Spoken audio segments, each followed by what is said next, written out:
আল্লাহর নবী রহমাতুল্লিল আলামিন বলেন, আমার উম্মতের দল আশুরা রোজা একটা রাখিও।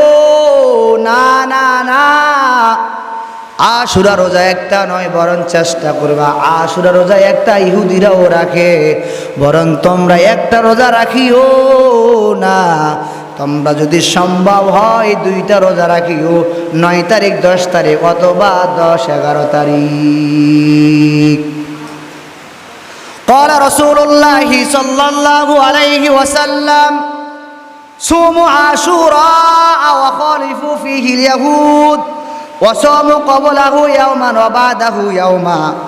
আশুরা দিবস রোজা রাখে এবং এতে ইহুদিদের বিদ্য আচরণ করো। বিদ্য আচরণ বলতে কি বোঝায়? তারা একমাত্র একদিন রোজা রাখে। তোমরা তাদের পূর্বের দিন অথবা তার পরের দিন রোজা রাখবে, তার মানে একটা রোজা রাখবে না, কারণ একটা রোজা ইহুদিরাও রাখে। এই জন্য তোমরা একটা রোজা রাখবে না, বরং দুইটা রোজা রাখবে। এখন ইহুদিরা কেন এই দিনে রোজা রাখলো? নবী যখন নাকি মদিনা হিজরত করলেন, মদিনা হিজরত করার পর বিশ্ব নবী রহমাতুল্লিল আলামিন দেখেন ইহুদিরা আশুরার এই দিনে ওরা দিবস করে, আশুরার দিনে ওরা রোজা রাখে। নবীজি প্রশ্ন করেন, ইহুদিরা তোমরা কেন আশুরার এই দিনে রোজা রাখো? নাহনু আহাক্কু বিমূসা মিনকুম ফাসামাহু ওয়া আমারা বিসিয়ামি। নবীজি যখন নাকি দেখলেন ইহুদিদেরকে ওরা রোজা রাখে, তো নবীজি ইহুদিদেরকে বললেন, তোমরা কেন এই দিনে রোজা রাখো? ইহুদিরা বলে, আমরা এই দিনে রোজা রাখার প্রধান কারণ হলো ওই যে মূসা আলাইহিস সালাতু ওয়াস সালামকে ফেরাউনে বারবার কষ্ট দিল। ওই দিন আমরা আল্লাহ তাআলার হুকুম মতে সাগরের উপর যখন নাকি রাস্তা হয়ে গেল, আমরা ওই রাস্তা দিয়ে পার হয়ে গেলাম। আর ওই দিন ওই ফেরাউনের গোষ্ঠী যখন নাকি আমাদেরকে আঘাত করার জন্য আসলো, অটোমেটিক আঘাত করতে পারে নাই। আর ওই দিনটা অন্য কোনো দিন নয়, এই দিনটা হলো আশুরার 10 তারিখ। এই জন্য আমরা শুকর হিসাবে রোজা রাখি এই দিনে। তো নবীজি বলেন, নাহনু আহাক্কু বিমূসা মিনকুম ফাসামাহু ওয়া আমারা বিসিয়ামি। আল্লাহর নবী রহমাতুল্লিল আলামিন বলেন, আমরা তোমাদের চেয়ে মূসা আলাইহিস সালাতু ওয়াস সালামের অনুসরণ অধিক যোগ্য। তাই রোজা রাখলেন এবং তিনি রোজা রাখলেন এবং সাহাবীদেরকেও রোজা রাখার নির্দেশ দিলেন। তো এই জন্য আমরা রোজা রাখবো ইহুদিদের মতো নয়, বরং আমরা রোজা রাখবো দুইটা, একটা রোজা আমরা রাখবো না। কেন আমরা রাখবো না? সুমু আশুরা ওয়া খালিফু ফিহিল ইয়াহুদা ওয়া সামু ক্বাবলাহু ইয়াওমান ওয়া বাদাহু ইয়াওমা। আশুরার দিন ইহুদিরা একটা রোজা রাখে। মুসলমান ইমানদার, তোমরা একটা রোজা রাখিবা না, বরং সম্ভব হলে দুইটা রোজা রাখিও। নফল রোজা এটা দিয়ে তারা হেজদা করা কোনো দরকার নাই। নফল রোজা কেন রাখবেন বাবা? নবীজি ভিন্ন জায়গায় জানায়া দেন, ক্বালা রাসূলুল্লাহি সাল্লাল্লাহু আলাইহি ওয়াসাল্লাম, আউয়ালু মা ইউহাসাবু বিহিল আবদু ইয়াওমাল কিয়ামাতিস সালাহ। নবীজি জানায়া দেন, আমার উম্মতের দল কিয়ামতের ময়দানে আল্লাহ পাক রব্বুল আলামিন বান্দার নামাজের সম্পর্কে তাকে আগে হিসাব নিকাশ মালিকের সামনে দেওয়া লাগবে। আউয়ালু মা ইউহাসাবু বিহিল আবদু ইয়াওমাল কিয়ামাতিস সালাহ। কিয়ামতের দিন সর্বপ্রথম নামাজের হিসাব হইবে। এ বান্দা মাথায় রাখিও, যখন নামাজের হিসাব হইবে, এ বান্দা তুমি যখন ফরজ নামাজ আদায় করো, দৈনিক ফরজ নামাজ 17 রাকাত, সুন্নাতে মুআক্কাদা 12 রাকাত, দৈনিক ওয়াজিব হলো 3 রাকাত, এই হলো মোট 32 রাকাত। এই 32 রাকাত নামাজ একজন যদি ইমানদার দাবি করো, তাহলে তোমার জন্য অবশ্যই দৈনিক 17 রাকাত ফরজ, দৈনিক 12 রাকাত সুন্নতে মুআক্কাদা, দৈনিক 3 রাকাত বিতির, মোট কথা হলো দৈনিক 32 রাকাত নামাজ ইমানদার দাবি করলে তোমাকে অবশ্যই পড়তে হবে। আল্লাহর নবী ভিন্ন জায়গায় জানায়া দেন, قال النبي صلى الله عليه وسلم মিফতাহুল জান্নাতিস সালাহ, নামাজ বেহেশতের চাবি। এরে বান্দা একটু ভালো করে বুঝে নাও, নামাজ যে বেহেশতের চাবি। আর নবী ভিন্ন জায়গায় বলেন কিয়ামতের ময়দানে সর্বপ্রথম নামাজের হিসাব হইবে। এরে বান্দা বলো, যখন তুমি ফরজ নামাজ পড়লা, ফরজ নামাজ পড়ার পর এই ফরজের ভিতরে কোনো ভুলভ্রান্তি হতে পারে, কোনো প্রকার ঘাটতি হতে পারে। কিয়ামতের ময়দানে যখন বান্দার আমলনামা হিসাব নিকাশ শুরু হয়ে যাবে, বান্দার ফরজের মধ্যে যখন ঘাটতি, যখন দেখবে বান্দার ফরজের মধ্যে ভুল আছে, তখন ফেরেশতা আল্লাহ পাকের অর্ডার অনুযায়ী যখন নাকি ঘোষণা করব, আল্লাহ তাআলা বলি, আল্লাহ তাআলা ডেকে বলবেন, ও ফেরেশতা দেখ আমার বান্দার কোন নফল ইবাদত আছে কিনা একটু ভালো করে দেখ। যখন নাকি দেখা হলো বান্দার নফল ইবাদত আছে, আল্লাহ পাক ডেকে বলেন, ও ফেরেশতা ওই বান্দার যখন নাকি ফরজের ভিতরে ঘাটতি হলো, ফরজের মধ্যে ঘাটতিটা ওই নফল দিয়া পরিপূর্ণ করে দাও। সুবহানাল্লাহ। এজন্য আমরা এই নফল নামাজ বেশি বেশি পড়বো, নফল নামাজও বেশি পড়বো, নফল রোজাও বেশি বেশি রাখার চেষ্টা করব। বেশি বেশি আমল করবেন, নিজের লাভ হবে বাবা। আসসালামু আলাইকুম ওয়া রাহমাতুল্লাহি ওয়া বারাকাতুহু। আলহামদুলিল্লাহ নাহমাদুহু ওয়া নাস্তাঈনুহু ওয়া নাস্তাগফিরুহু ওয়া নু'মিনু বিহি ওয়া নাতাওয়াক্কালু আলাইহি ونعوذ بالله من شرور أنفسنا ومن سيئات أعمالنا من يهد الله فلا مضل له ومن يضلله فلا هادي له ونشهد أن لا إله إلا الله وحده لا شريك له ونشهد أن سيدنا وسندنا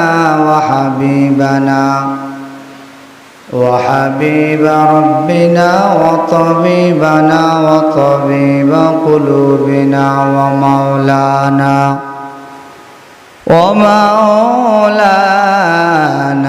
محمدا عبده ورسوله صلى الله تعالى عليه وآله وأصحابه وبارك وسلم تسليما كثيرا كثيرا. أما بعد فأعوذ بالله من الشيطان الرجيم. بسم الله الرحمن الرحيم. يا أيها الذين آمنوا ادخلوا في السلم كافة ولا تتبعوا خطوات الشيطان إنه لكم عدو مبين.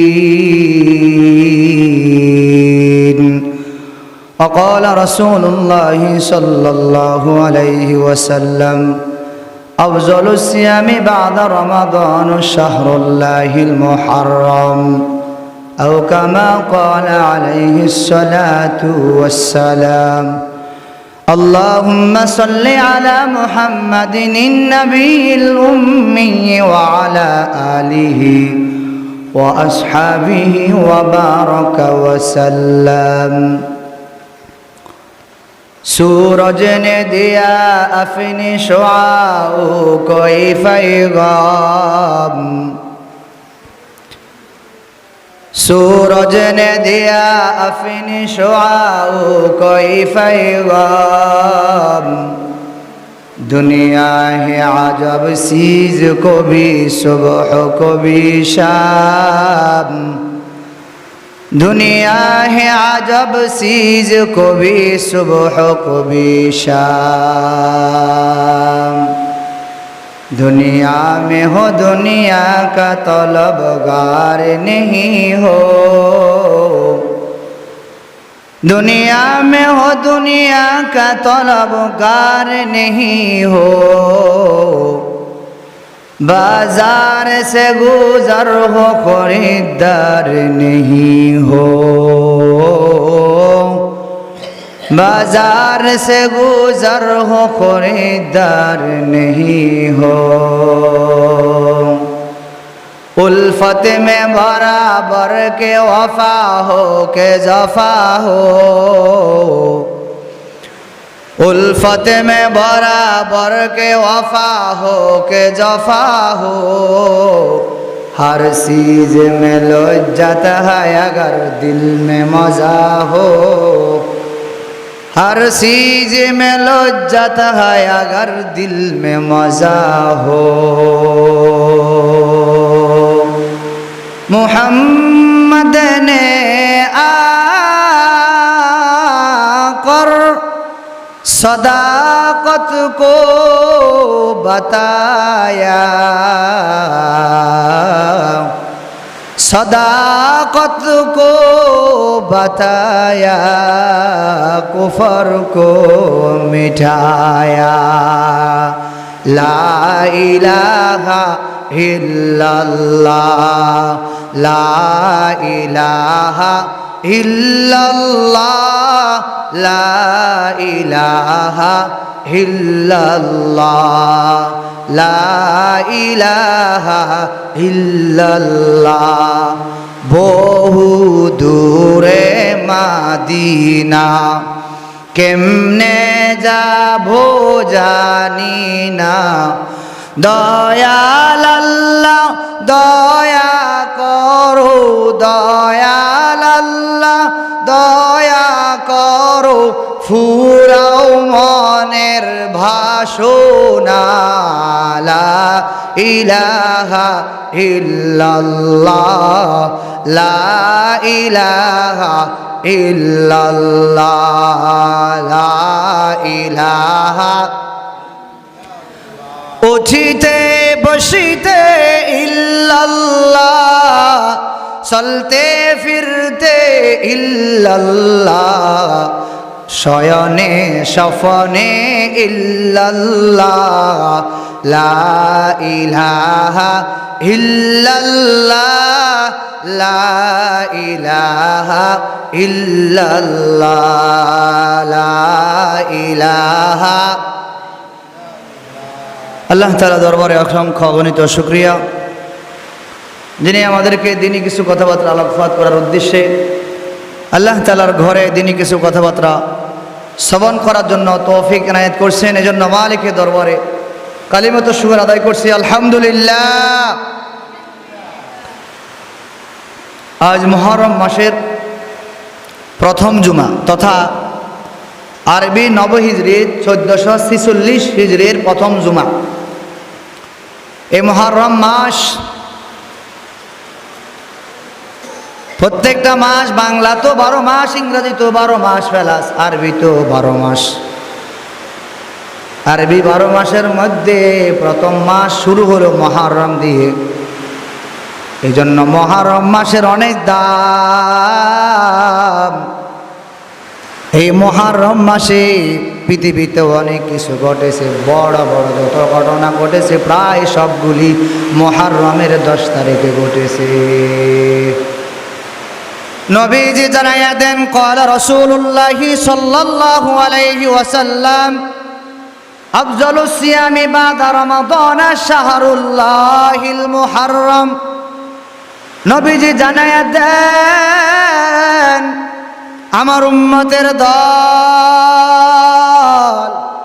মাহে রমজানের রোজার পরে অত্যন্ত গুরুত্বপূর্ণ রোজা হলো মুহররমের মাসের রোজা তথা 10 তারিখ। 10 তারিখে ইসলামের এই দুনিয়াতে অনেক অনেক বড় বড় ঘটনা ঘটেছে। এই জন্য আমরাও চেষ্টা করব এই 10 তারিখে জানে পানে ভালো ভালো কাজগুলি করার জন্য। এই জন্য কোন এক বান্দা বলেন, কত স্মৃতি আছে, কত নবীর স্মৃতি আছে মুহররম জুড়ে, কত নবীর স্মৃতি আছে মুহররম জুড়ে। 10 তারিখে সবাই কাঁদে কারবালার সুরে। জিলহজে হজ করে বিশ্বের মুসলমান, 9 তারিখে অবস্থান আরাফাতে করে অবস্থান, 9 তারিখে আরাফাতে করে অবস্থান। 10 তারিখে ইব্রাহিমের স্মৃতিতে করে কুরবান। এই মুহররম মাসে অত্যন্ত মাস, গুরুত্বপূর্ণ একটি মাস। এজন্য আমরাও চেষ্টা করবো এই গুরুত্বপূর্ণ মাসে, বরকতময় মাসে ভালো ভালো কাজগুলি অবশ্যই করব। দিনের বেলা আমরা রোজা রাখার চেষ্টা করব। সিয়ামুন নাহার কিয়ামুল লাইল, দিনের বেলা রোজা রাখবো, সম্ভব হলে রাতের বেলা ইবাদত করব। এখন আমরা অনেক মানুষ এই মুহররম মাসে কিছু উল্টা পাল্টা কাজগুলি করি, যেগুলা ইসলাম শরীয়ত মতো নয়, বরং নিজেদের মন মতো। এই মুহররম মাসকে অনেকে আবার মুহররম মাসের ভিতরে আবার কারবালাকে শুরু করে দিল।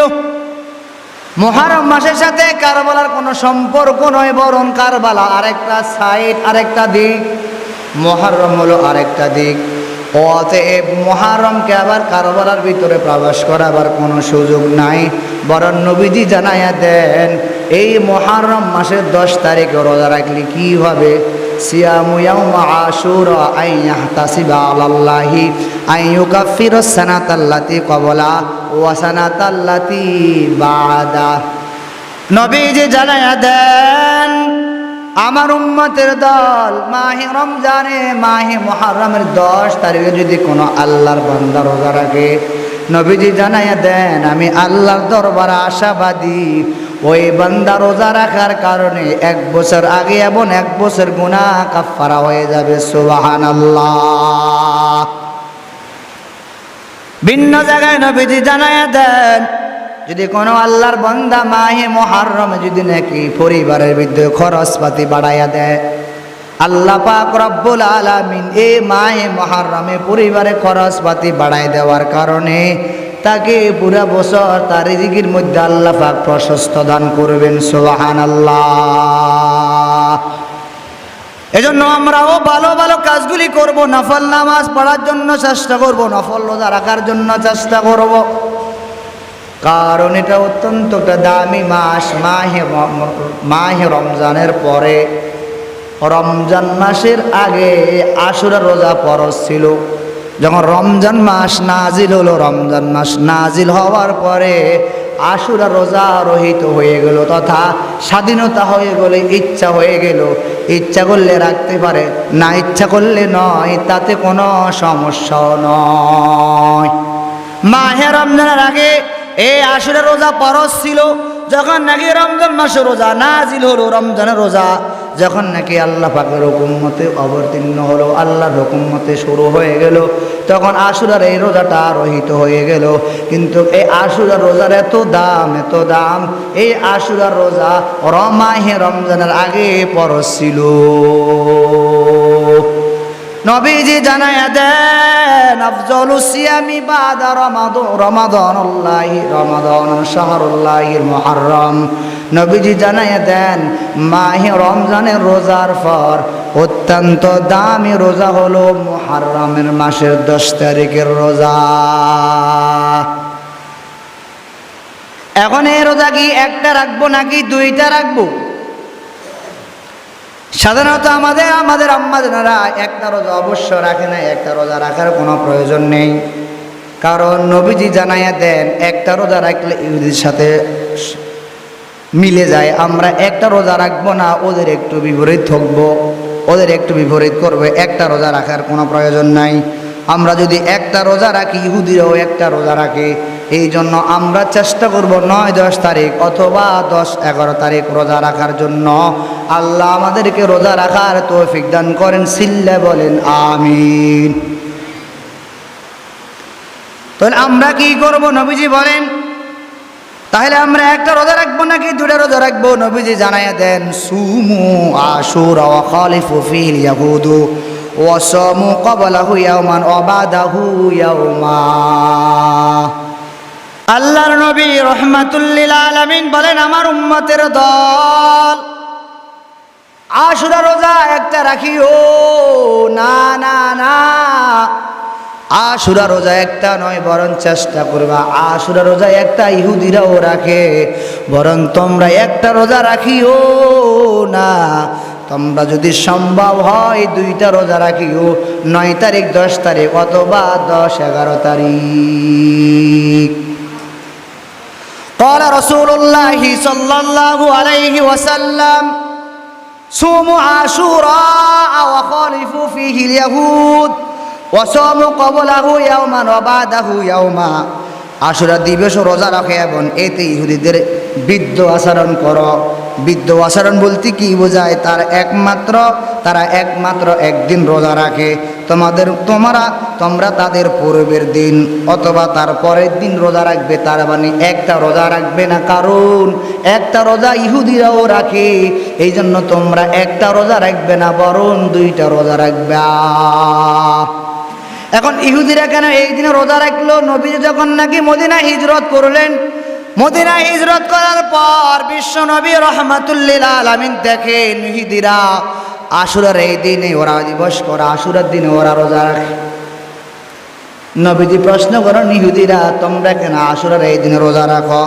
নাহনু আহাক্কু বিমূসা মিনকুম ফাসামাহু ওয়া আমারা বিসিয়ামি। নবীজি যখন নাকি দেখলেন ইহুদিদেরকে ওরা রোজা রাখে, তো নবীজি ইহুদিদেরকে বললেন, তোমরা কেন এই দিনে রোজা রাখো? ইহুদিরা বলে, আমরা এই দিনে রোজা রাখার প্রধান কারণ হলো ওই যে মূসা আলাইহিস সালাতু ওয়াস সালামকে ফেরাউনে বারবার কষ্ট দিল। ওই দিন আমরা আল্লাহ তাআলার হুকুম মতে সাগরের উপর যখন নাকি রাস্তা হয়ে গেল, আমরা ওই রাস্তা দিয়ে পার হয়ে গেলাম। আর ওই দিন ওই ফেরাউনের গোষ্ঠী যখন নাকি আমাদেরকে আঘাত করার জন্য আসলো, অটোমেটিক আঘাত করতে পারে নাই। আর ওই দিনটা অন্য কোনো দিন নয়, এই দিনটা হলো আশুরার 10 তারিখ। এই জন্য আমরা শুকর হিসাবে রোজা রাখি এই দিনে। তো নবীজি বলেন, নাহনু আহাক্কু বিমূসা মিনকুম ফাসামাহু ওয়া আমারা বিসিয়ামি। আল্লাহর নবী রহমাতুল্লিল আলামিন বলেন, আমরা তোমাদের চেয়ে মূসা আলাইহিস সালাতু ওয়াস সালামের অনুসরণ অধিক যোগ্য। তাই রোজা রাখলেন এবং তিনি রোজা রাখলেন এবং সাহাবীদেরকেও রোজা রাখার নির্দেশ দিলেন। তো এই জন্য আমরা রোজা রাখবো ইহুদিদের মতো নয়, বরং আমরা রোজা রাখবো দুইটা, একটা রোজা আমরা রাখবো না। কেন আমরা রাখবো না? সুমু আশুরা ওয়া খালিফু ফিহিল ইয়াহুদা ওয়া সামু ক্বাবলাহু ইয়াওমান ওয়া বাদাহু ইয়াওমা। আশুরার দিন ইহুদিরা একটা রোজা রাখে। মুসলমান ইমানদার, তোমরা একটা রোজা রাখিবা না, বরং সম্ভব হলে দুইটা রোজা রাখিও। নফল রোজা এটা দিয়ে তারা হেজদা করা কোনো দরকার নাই। নফল রোজা কেন রাখবেন বাবা? নবীজি ভিন্ন জায়গায় জানায়া দেন, ক্বালা রাসূলুল্লাহি সাল্লাল্লাহু আলাইহি ওয়াসাল্লাম, আউয়ালু মা ইউহাসাবু বিহিল আবদু ইয়াওমাল কিয়ামাতিস সালাহ। নবীজি জানায়া দেন, আমার উম্মতের দল কিয়ামতের ময়দানে আল্লাহ পাক রব্বুল আলামিন বান্দার নামাজের সম্পর্কে তাকে আগে হিসাব নিকাশ মালিকের সামনে দেওয়া লাগবে। আউয়ালু মা ইউহাসাবু বিহিল আবদু ইয়াওমাল কিয়ামাতিস সালাহ। কিয়ামতের দিন সর্বপ্রথম নামাজের হিসাব হইবে। এ বান্দা মাথায় রাখিও, যখন নামাজের হিসাব হইবে, এ বান্দা তুমি যখন ফরজ নামাজ আদায় করো, দৈনিক ফরজ নামাজ 17 রাকাত, সুন্নাতে মুআক্কাদা 12 রাকাত, দৈনিক ওয়াজিব হলো 3 রাকাত, এই হলো মোট 32 রাকাত। এই 32 রাকাত নামাজ একজন যদি ইমানদার দাবি করো, তাহলে তোমার জন্য অবশ্যই দৈনিক 17 রাকাত ফরজ, দৈনিক 12 রাকাত সুন্নতে মুআক্কাদা, দৈনিক 3 রাকাত বিতির, মোট কথা হলো দৈনিক 32 রাকাত নামাজ ইমানদার দাবি করলে তোমাকে অবশ্যই পড়তে হবে। আল্লাহর নবী ভিন্ন জায়গায় জানায়া দেন, قال النبي صلى الله عليه وسلم মিফতাহুল জান্নাতিস সালাহ, নামাজ বেহেশতের চাবি।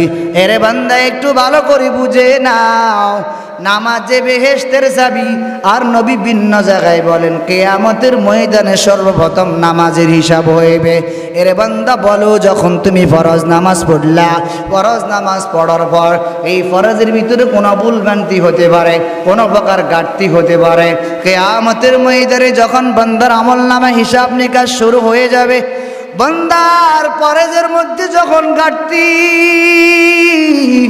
যখন দেখবে বান্দার ফরজের মধ্যে ভুল আছে, তখন ফেরেশতা আল্লাহ পাকের অর্ডার অনুযায়ী যখন নাকি ঘোষণা করব, আল্লাহ তাআলা বলি, আল্লাহ তাআলা ডেকে বলবেন, ও ফেরেশতা দেখ আমার বান্দার কোন নফল ইবাদত আছে কিনা একটু ভালো করে দেখ। যখন নাকি দেখা হলো বান্দার নফল ইবাদত আছে, আল্লাহ পাক ডেকে বলেন, ও ফেরেশতা ওই বান্দার যখন নাকি ফরজের ভিতরে ঘাটতি হলো, ফরজের মধ্যে ঘাটতিটা ওই নফল দিয়া পরিপূর্ণ করে দাও। সুবহানাল্লাহ। এজন্য আমরা এই নফল নামাজ বেশি বেশি পড়বো, নফল নামাজও বেশি পড়বো, নফল রোজাও বেশি বেশি রাখার চেষ্টা করব। বেশি বেশি আমল করবেন, নিজের লাভ হবে বাবা।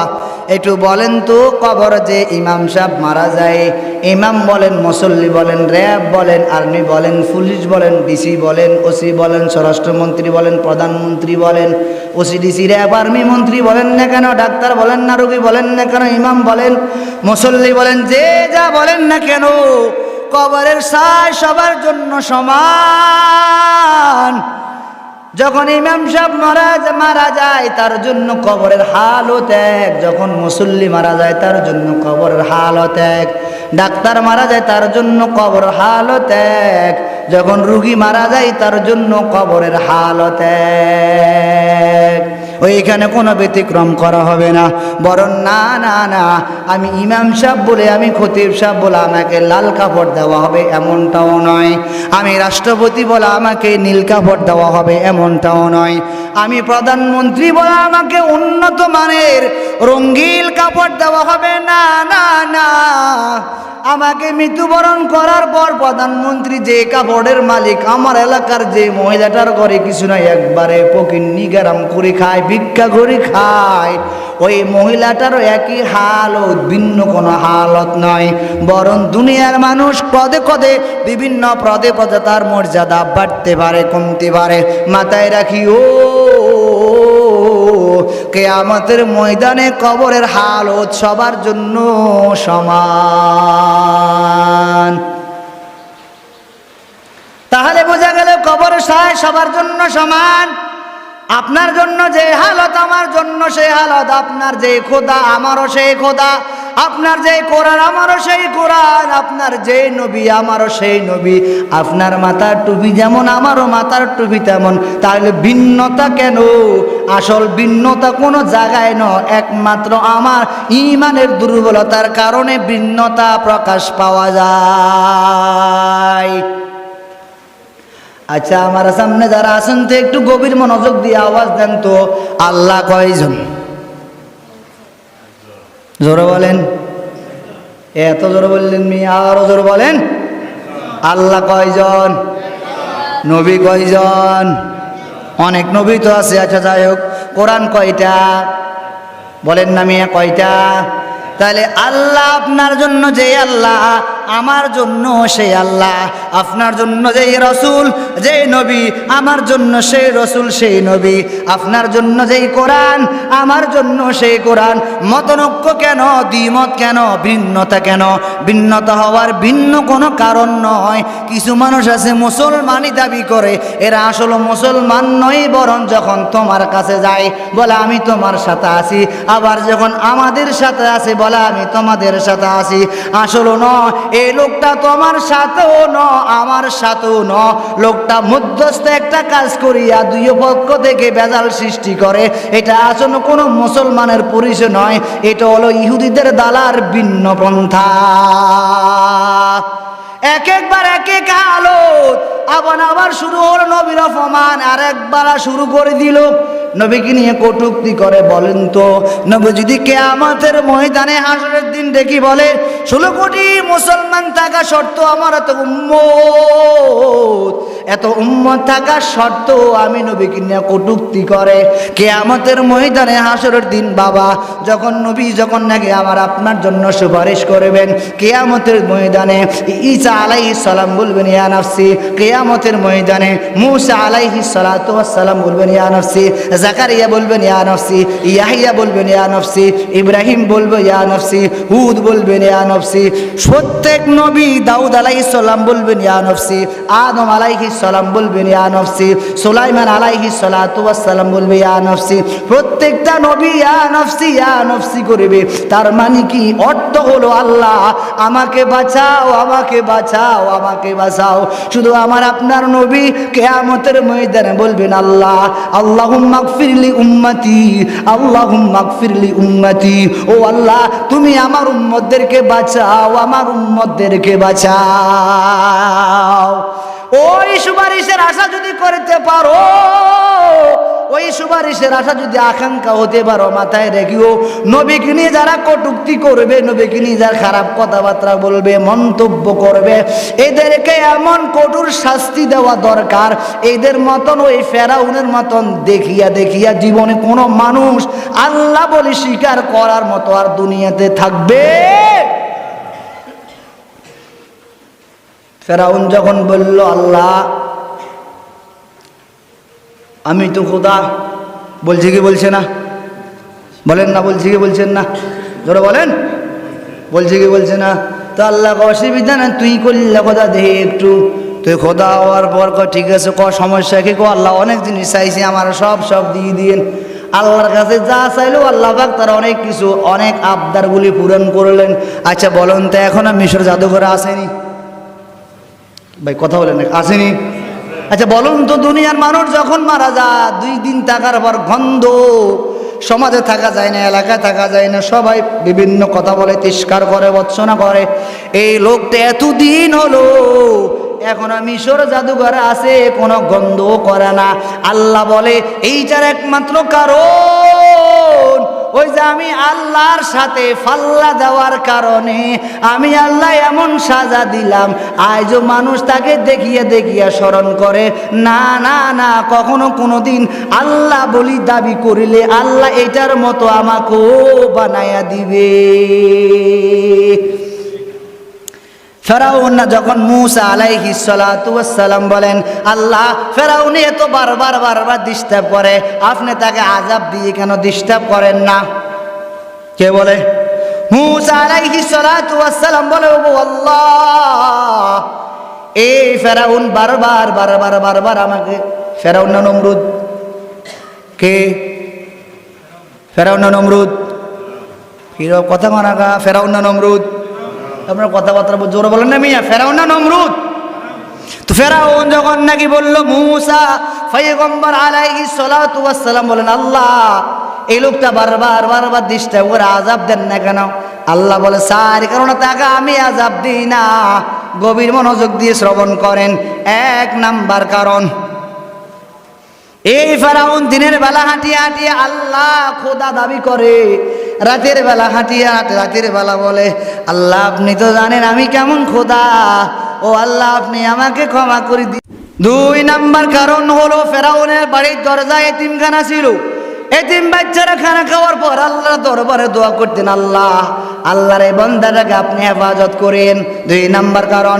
3 নাম্বার কারণ, যখন নাকি ফেরাউন যখন নাকি 3 নাম্বার কারণ হলো ও মূসা তোমার মাথায় পাগড়ি, ফেরাউনের মাথায় পাগড়ি, তোমার মুখে দাড়ি, ফেরাউনের মুখে দাড়ি, তোমার গায়ে পাঞ্জাবি, ফেরাউনের গায়ে পাঞ্জাবি।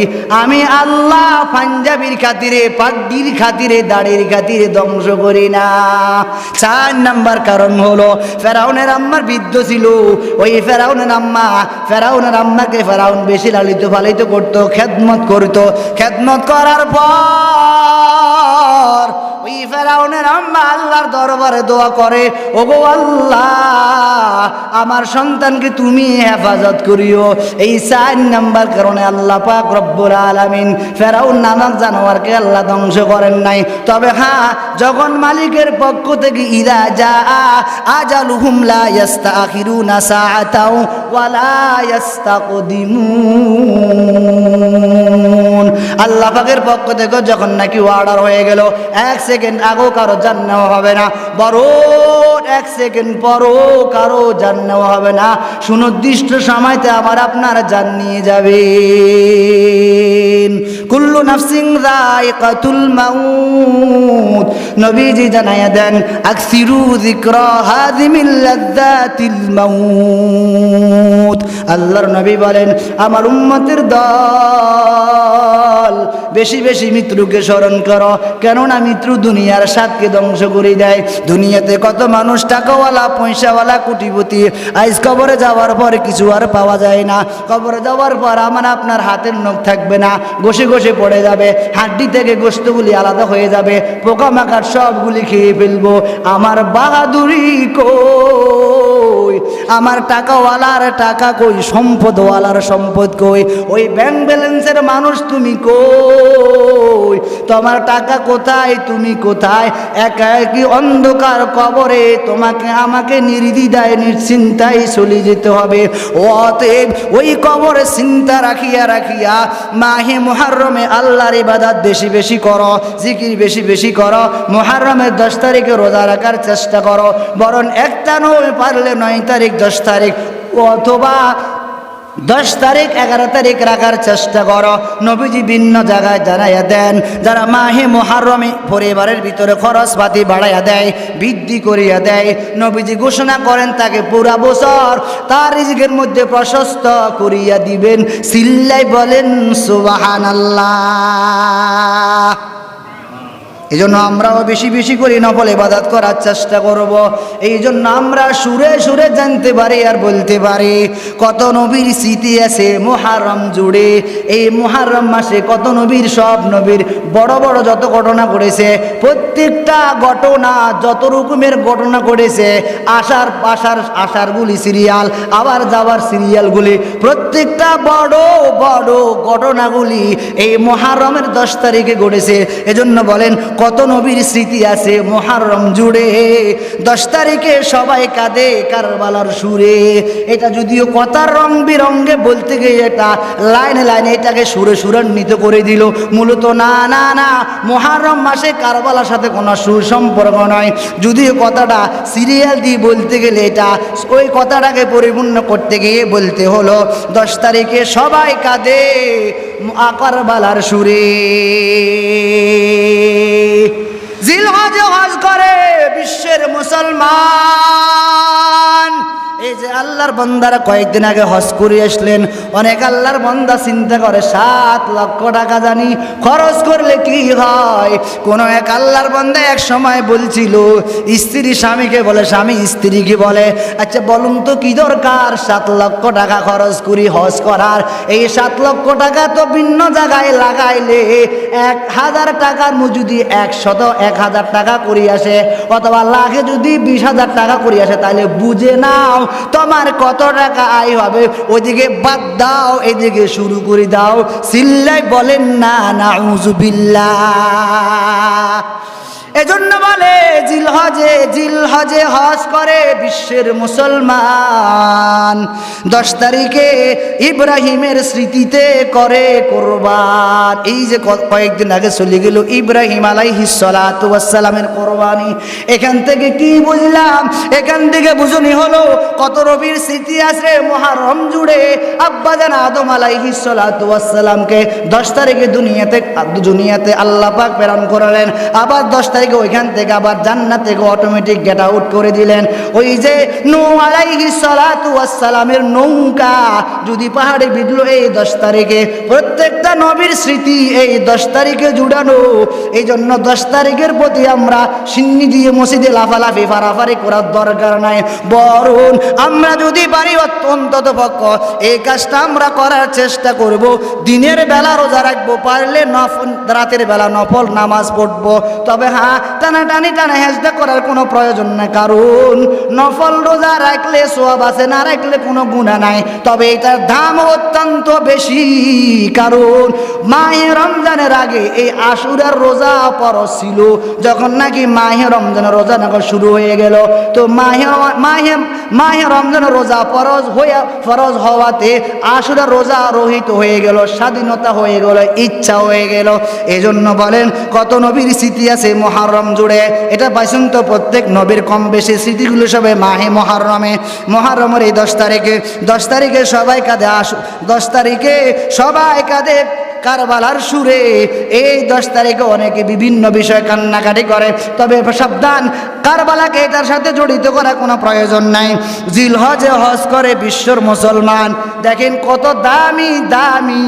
এই মুহররমের আগের মাস হলো জিলহজ মাস, এর একটু আগাদি হলো কোরবানি। তাইলে পাশাপাশি সব কাজগুলি ইবাদতগুলি প্রায় কাছাকাছি। জিলহজ মাস, তারপরে মুহররম মাস, ডিসেম্বর মাস, তারপরে জানুয়ারি মাস, চৈত মাস, তারপরে আবার বৈশাখ মাস, একবারে কাছাকাছি সব আমলগুলি। এখন তো আমলের জায়গা, কোরআন হাদিস তো কোরআন হাদিসের জায়গা।